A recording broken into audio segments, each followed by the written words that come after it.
Au 1er juin 2021, le salarié a acquis ses congés payés pour 2021.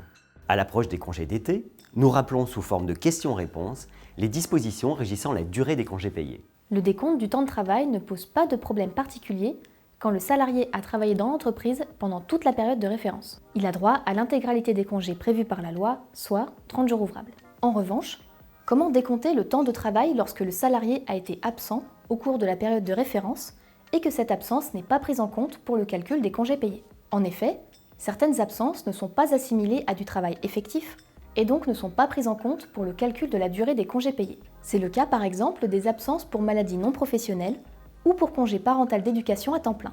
Dans ce cas, il faut appliquer un système d'équivalence en semaines et en jours. Pour clarifier, les périodes suivantes sont équivalentes à 1 mois de travail effectif, 4 semaines de travail effectif, 20 jours si l'horaire de travail est réparti sur 5 jours de la semaine, 22 jours si l'horaire de travail est réparti sur 5,5 jours de la semaine, 24 jours enfin si l'horaire de travail est réparti sur 6 jours de la semaine. Le salarié qui, entre le 1er juin 2020 et le 31 mai 2021, a travaillé 48 semaines, c'est-à-dire 12 mois x 4 semaines, a droit à la totalité de ses congés.